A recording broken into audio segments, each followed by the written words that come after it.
Good afternoon, Doctor. Today I'm going to introduce my research result. My title is Trade and Economic Growth in China, an empirical analysis using the error correction model, ECM. My name is SunYanxin. My track number is P146572.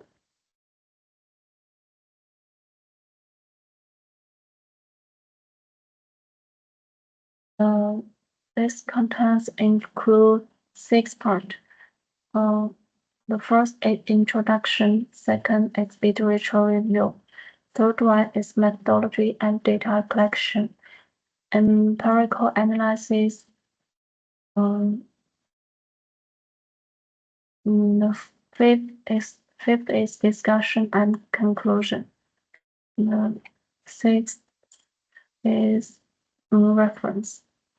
This is first part, introduction. Introduction and background with the development of globalization. International trade has become an important factor in promoting China's economic growth since the reform and opening up trade liberalization has promoted China's rapid growth. But it has also brought challenges such as internal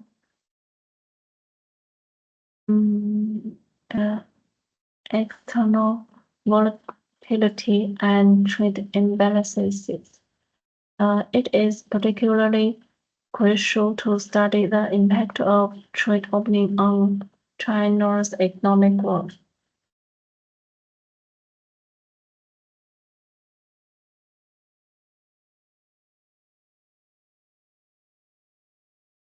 This is my research questions. Economic growth remains a central goal for policy marks, driving long-term development strategies at both national and internationally.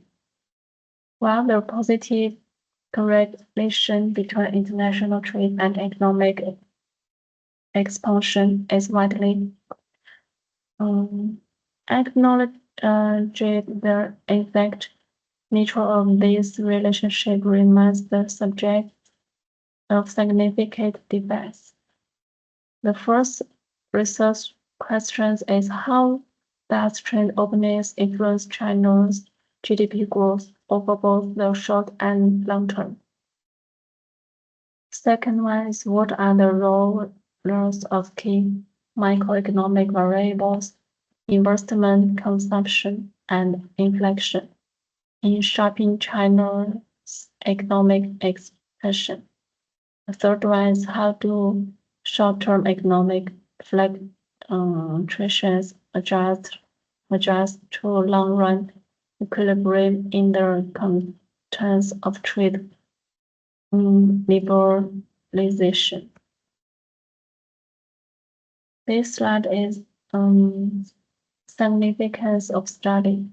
China's rapid economic rise has been closely linked to trade liberalization, yet concerns praise regarding external vulnerabilities.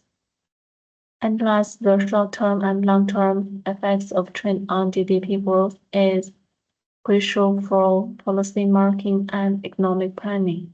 This study provides empirical evidence on whether trend is a stabilizing force or sources of volatility. This is brief literature overview. There are none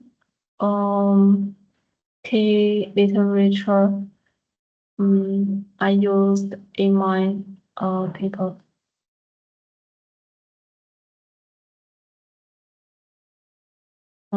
This part is literature review. current and relevant sources. The first one is John provided a nuanced view of the trade growth relationship in China.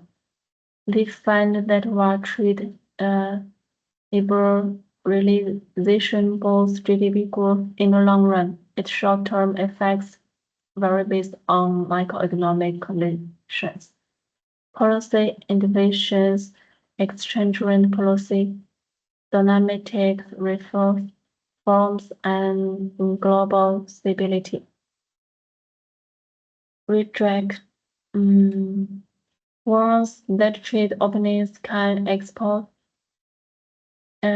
economies to internal shocks, trade imbalances, and volatility, especially in export-driven countries.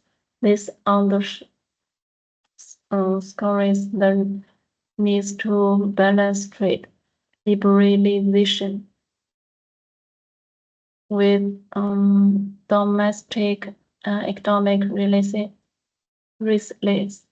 Research suggests that trade openings improve resources allocation, specialization, and production complexity driving economic growth. These findings highlight that trade liberalization enhances efficiency and supports long-term expansion.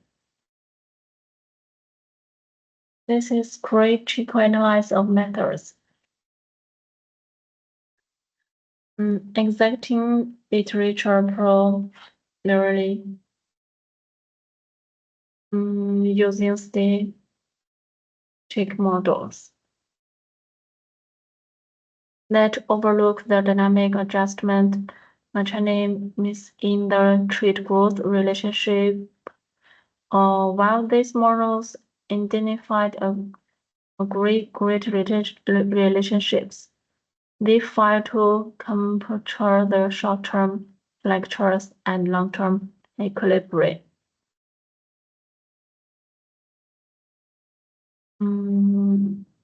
A dynamic models such as ARDL and ECM offer a more robust approach.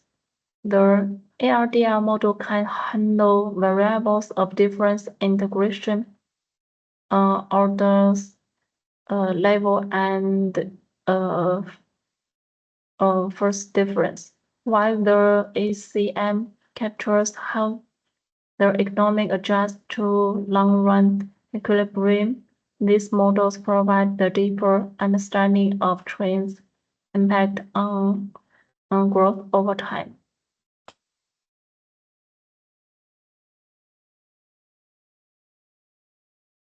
A research gap in identification.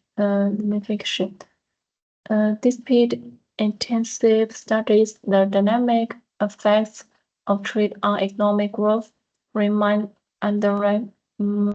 explored. First one is limited research on dynamic effects. There is limited research on the dynamic effects on trade, particularly regarding short-term and long-term impacts. Second one is focused on aggregate effects. Most studies focus on aggregate effects without considering the context-specific impact of trade. Third one is neglect of adjustment processes. Many studies overlook the dynamic adjustment processes that explain how economic return to equilibrium after trade shocks. The third part is methodology and data collection.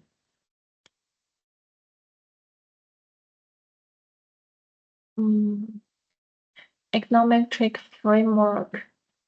To examine the impact of trade on China's economic growth, this study employs a time series econometric approach. integrating both short-term dynamics and long-term equilibrium adjustment.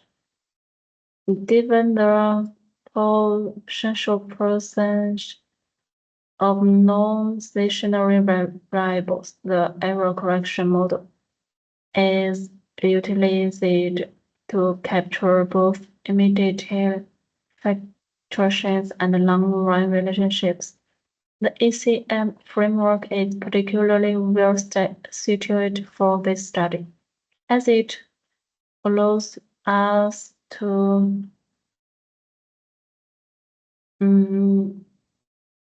differentials between short-term shocks and long-run trends in GDP growth, measure the speed of adjustment of GDP growth towards a long-term equilibrium, ensure that relationships among variables are statistically valid by addressing potential non-stationarity issue.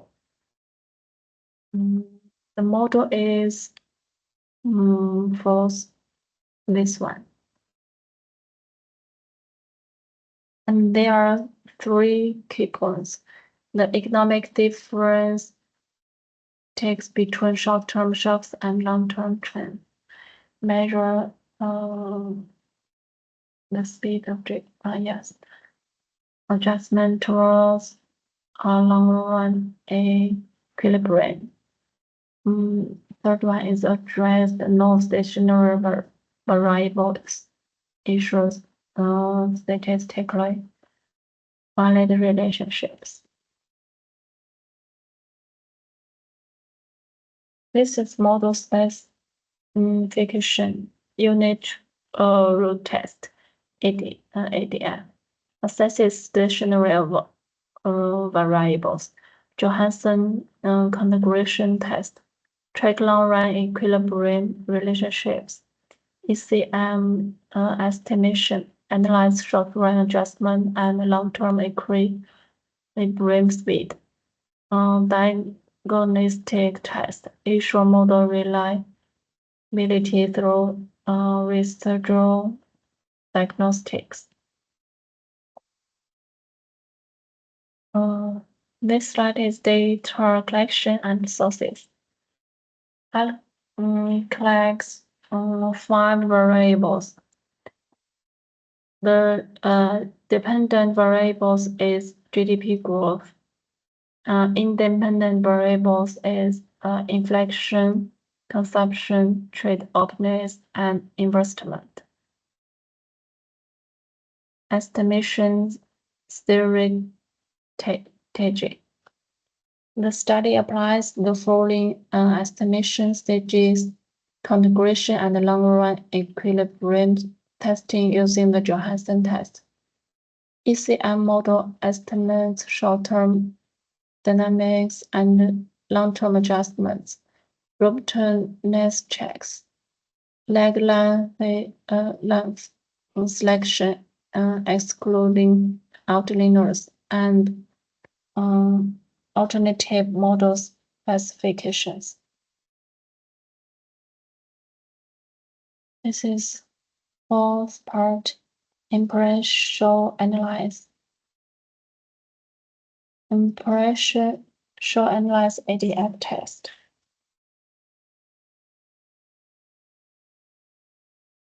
To begin the analysis, we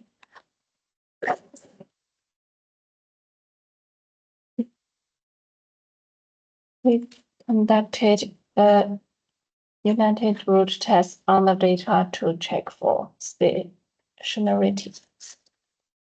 The ADF test was used, and the result indicated that some variables are stationary at their levels, while others are stationary after first differencing.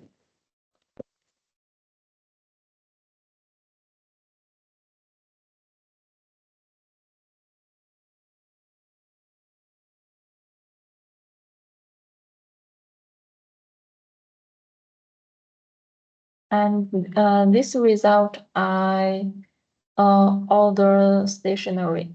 The p-value are or less than 0.05, indicating that the time series passes the stationarity test. The new hypothesis of a unit root is rejected, meaning the series is stationary. Therefore, no differences is required, and the data can be used for subsequent analysis. This is Johansson configuration test and bond test result.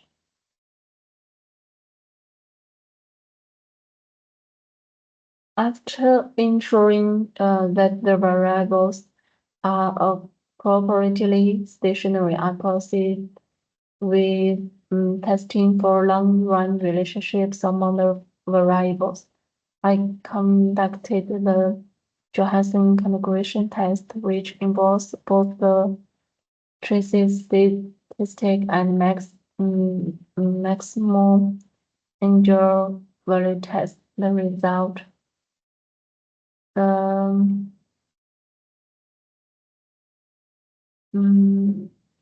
the result is good. Both the statistic and max engine value test suggested the presence of one conjugating equation, meaning that there is a long-run equilibrium relationship among the variables.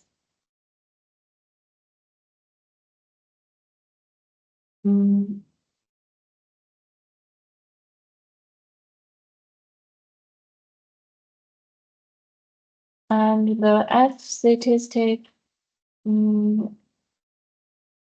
10.23, exceed the upper bound critical value 3.62, indicating a long-run equilibrium relationship between the variables.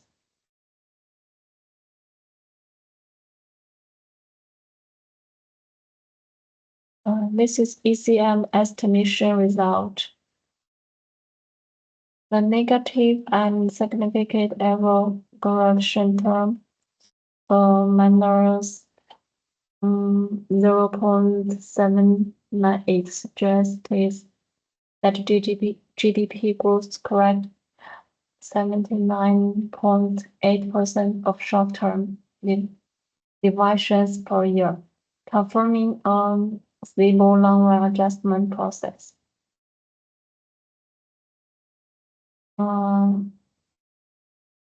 The consumption is negative, and the stationary is a negative, and the statistically significant coefficient is 1 minus 0.853. The p-value is 0.00008, suggested that the decline in consumption directly reduced GDP growth in the short run. This finding aligns with economic theories emphasizing consumption's role as a key driver of aggregate demand. Investment is a positive and significant convection and 0.777. The p-value is 0.0169. Confirms that investment positively influences GDP growth. Higher capital formation leads to increased production capacity, fostering economic expansions. Trade-off basis, the negative convection is a minus 0.338.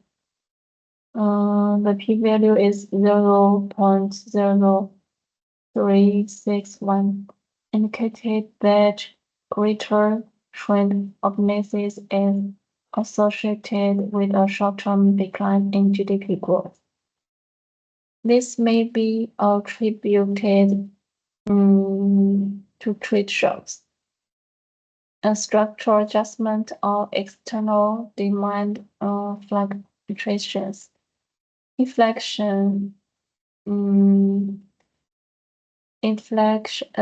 coefficient is 0.209, p-value equal 0.0703 is only magno-significant, suggesting that inflation may have a limited or indirect impact on short-term GDP fluctuations. The error correction term ECM is minus 0.798. The p-value equals 0.00000, indicated a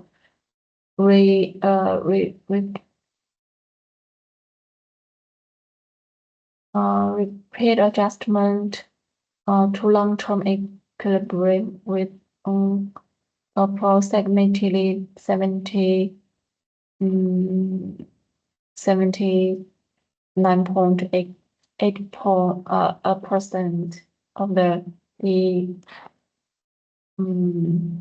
deviations from the long-run equilibrium are corrected each year. This repeat adjustment reinforces the notion that China's economic is resilient and adjusts quickly to external shocks and internal deviations from equilibrium.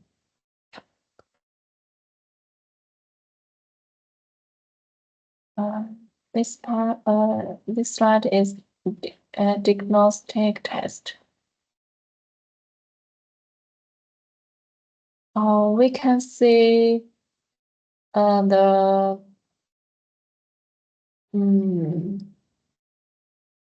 branch Godfrey series correlation LM test. The test confirms no serious collaboration in the relationship, ensuring that past errors do not versus future as intermissions.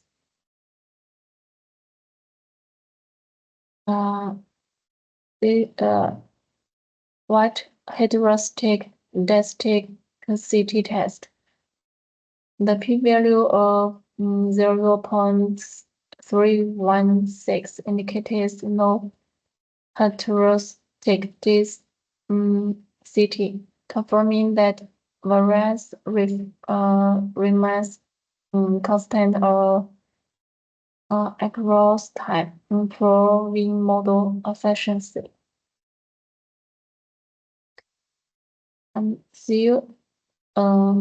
Q-sum stability test. The Q-sum has confirmed that model confections that structurally stable, indicating that the relationship between variables do not change significantly over time. All diagnostic tests confirm the ECM model robustness and approach taken for capturing the dynamic relationship between trade and GDP growth. This is part 5, discussion and conclusion. The key findings. First one is trend openness negatively impacts GDP growth in the short run, but supports the beta equal minus 0.38, but supports long-term stability. Second one is investment is a primary driver of GDP growth. beta equals 0.777, while consumption has a negative short-term effect. Beta equal minus 0.853. Third one is inflections and impact is marginal with a convection of 0.209, suggesting limited short-term influence on growth. Third one is the error correction term is minus 0.798, indicates a repeat adjustment to long-run equilibrium.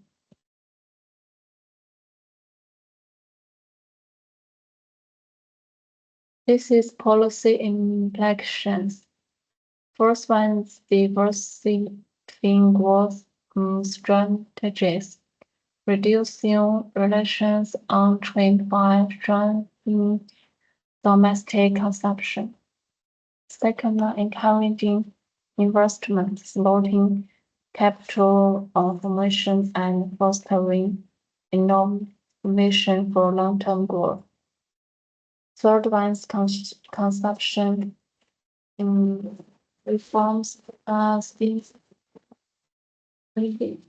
stimulating household spending through income redistribution and wage growth.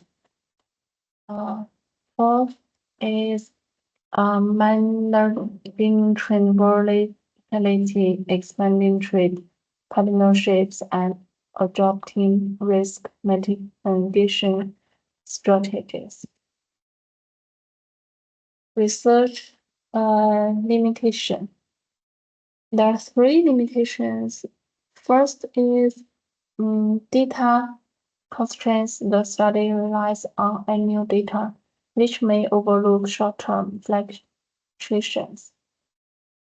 Second is omitted variables. Factors like exchange rate, volatility, and fiscal policy were not considered. Third one is structural breaks. The study does not account for major disruptions like the 2008 financial crisis or COVID-19. Future research direction.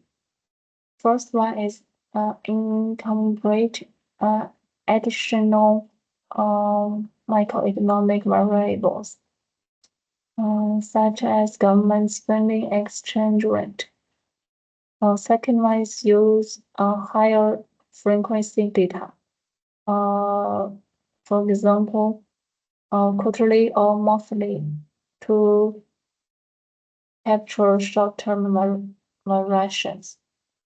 Third one is apply alternative econometric models. For example, VER, VCM, or deeper insights. Comparative studies with other emerging and developed economics. The conclusion. This study highlights that investment is the primary driver of GDP growth in China, while trade openings introduce short-term volatility. It supports long-term economic stability. The study emphasizes the need for balanced trade policies, investment-driven growth strategies, and structural consumption reforms. This is references. Thank you for your watching. And finally, I'm extremely grateful to Dr. Farhami. Thank you very much for teaching me a lot about econometrics, which will be of great help to me in the future. Thank you so much. Thank you again.